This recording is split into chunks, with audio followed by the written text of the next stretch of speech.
trust, and integrity are all common traits shared by the best leaders. Now, it's one thing to say that and quite another to actually live it. You know, there's many times when our beliefs and subsequent behaviors are put to the test. Despite pressure to do what's convenient or easy, leaders have to do what's right when it comes time to act.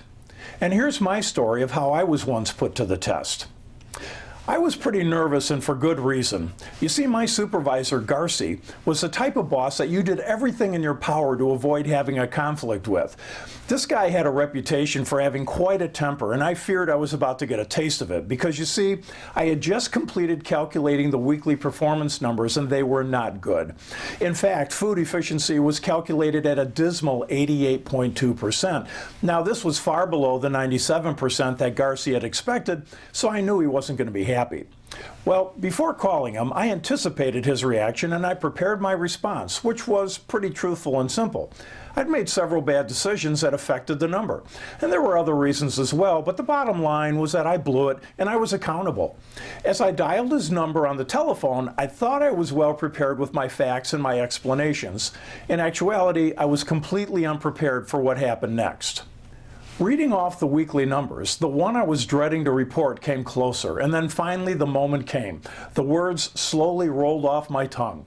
Food efficiency is 88.2%. After a short pause, Garci's temper exploded. "What the hell, Ben? How can that be?" Well, I explained myself as best I could, but then he countered with, "Well, that number's not right." I assured him the number had been triple checked, and unfortunately it was accurate, and then he came back with, "That number's not right. I won't accept it. Give me the right number, and I don't care how you do it." And with that, he hung up. Whew, was Garci actually suggesting that I fake the number? I called another manager and shared my story and asked him, "What do you think I should do?" The other manager said, "Hey, he wants a better number. Your only choice is to give him what he's asking for. Join the club, Ben. We've all had to do it." Well, I felt I had another choice. Leadership is a choice. So I chose not to lie. I called Garci back. "Do you have a better number for me now?" he asked.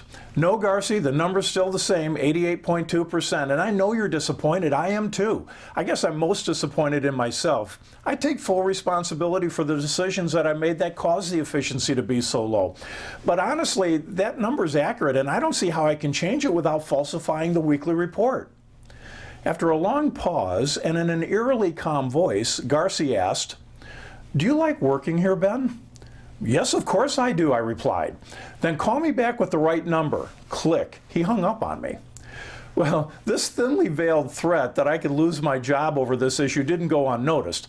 Although I did like my job, I didn't particularly like working for Garci, but I had a family to support.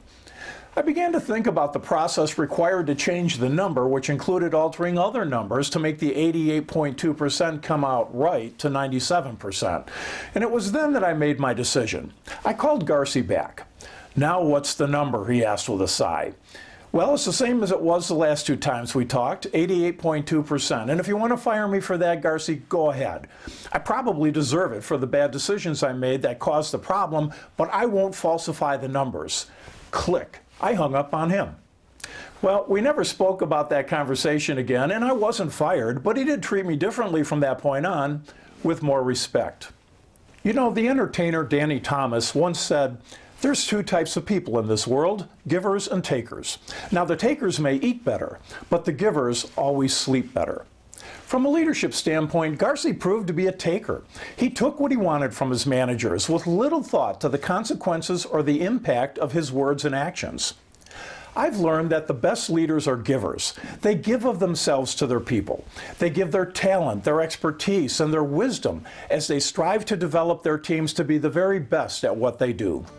Leaders set the best example by demonstrating their character not only through their words, but also through the actions that they take. I encourage you to follow the advice of Danny Thomas, do what's right, and be a giver to your team. Thanks for watching.